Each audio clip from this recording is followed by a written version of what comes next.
অর্চনা table টিপসে আপনাদের সকলকে স্বাগত জানাচ্ছি। আজকের রেসিপি গুড়ের ভাপা দই পিঠা। এটার জন্য আমি একটা বড় মিক্সিং বোল নিয়ে নিয়েছি। তার মধ্যে আমি এখানে 500 গ্রাম ফ্রেশ টক দই নিয়েছি। এটা আপনারা বাড়িতে যদি টক দই পেতে থাকেন তাহলে সেটা ফ্রেশ ইউজ করবেন। 2-1 দিন আগেরকার দই একদম ইউজ করবেন না, তাহলে খাবারটা খেতে ভালো লাগে না। এর মধ্যে দিয়ে দিচ্ছি আমি 250 গ্রাম গোবিন্দভোগ চালের গুঁড়ো। এখানে গোবিন্দভোগ চালের গুঁড়োর জায়গায় আপনারা যে কোনো সুগন্ধি চালের গুঁড়ো ব্যবহার করতে পারেন এবং এটাকে ভালো করে মিশিয়ে নেব। আর দিয়ে দেবো এর মধ্যে 150 গ্রামের মতো সুজি আর 150 গ্রাম জল দিয়ে দিলাম। দিয়ে ভালো করে এটাকে মিশিয়ে নেব। আর একটু জল দিয়ে দেবো যাতে, কারণ সুজি অনেকটাই জল টানে, তাই জল ঠিক ততটা পরিমাণে দিতে হবে ঠিক যতটা পরিমাণ এখানে সুজিতে টানবে। আর দিয়ে দেবো 1 বাটি কোড়ানো নারকেল। এটাকে দিয়ে আবার মিক্স করে নেব, কারণ প্রত্যেকটা ইনগ্রেডিয়েন্ট দিয়ে প্রত্যেকবারই কিন্তু মিক্স করতে হবে। অনেক সময় দেখা যায় সবকিছু একসাথে দিয়ে মিক্স করালে কিন্তু সেই স্মুথনেসটা আসে না। আর আমি এখানে নিয়ে নিয়েছি 350 গ্রাম নলেন গুড়ের পাটালি ক্রাশ করে। এটাকেও ভালো করে মিশ্রণটার সাথে মিশিয়ে নেব। এবারে আমি এটাকে 2 ঘন্টার জন্য রেস্ট রেখে দেবো। যারা আমার চ্যানেলটিকে সাবস্ক্রাইব করেছেন তাদেরকে অসংখ্য ধন্যবাদ। আর যারা এখনো করেননি প্লিজ সাবস্ক্রাইব করে পাশে থাকবেন। পাশে থাকা বেল আইকনটি প্রেস করে রাখবেন যাতে আমার রান্নার নোটিফিকেশন সবার আগে আপনার কাছে পৌঁছে যায়। ফিরে এলাম 2 ঘন্টা পর। প্রথমেই সামান্য পরিমাণে সন্দক লবণ দিয়ে দিলাম।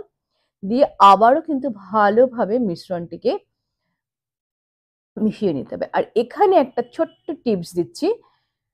জায়ফল আমি এখানে একটু ক্রাশ করে গ্রেট করে দিয়ে দিচ্ছি, আর দিয়ে দিচ্ছি এলাচের গুঁড়ো। এই দুটো ইনগ্রেডিয়েন্টস যদি আপনারা দেন তাহলে কিন্তু নলেন গুড়ের এই ভাপা দই পিঠেটা খেতে অসম্ভব ভালো লাগে। আর একটা ছোট্ট টিপস আমি এখানে ব্যবহার করেছি এবং আপনাদেরকেও বলছি ব্যবহার করতে। সেটা হলো আমি ঘি নিয়েছি একটা ইডলি স্ট্যান্ডের মধ্যে। স্ট্যান্ডটাতে আমি ঘি দিয়ে মাখিয়ে নিয়েছি, কারণ ঘিয়ের গন্ধটা এই পিঠেতে ভীষণ ভালো লাগে। আপনারা চাইলে যে কোনো তেল আপনারা ইউজ করতে পারেন। এরপরে আমি এখানে মিশ্রণটি থেকে 2 চামচ করে প্রত্যেকটা বাটিতে আমি দেব। তারপরে এর মধ্যে চেরি আর কিশমিশ দিয়ে আমি এখানে সাজিয়েছি। আপনারা চাইলে অন্য যে কোনো ড্রাই ফ্রুটস দিতে পারেন। আপনারা বাড়িতে অবশ্যই এই ছোট্ট দুটো টিপস ফলো করে একবার এই পিঠাটা বানিয়ে দেখবেন। ভীষণ ভালো লাগবে খেতে এবং বাড়ির সকলে কিরকম কমেন্টস করলো আমাকে জানাতে ভুলবেন না।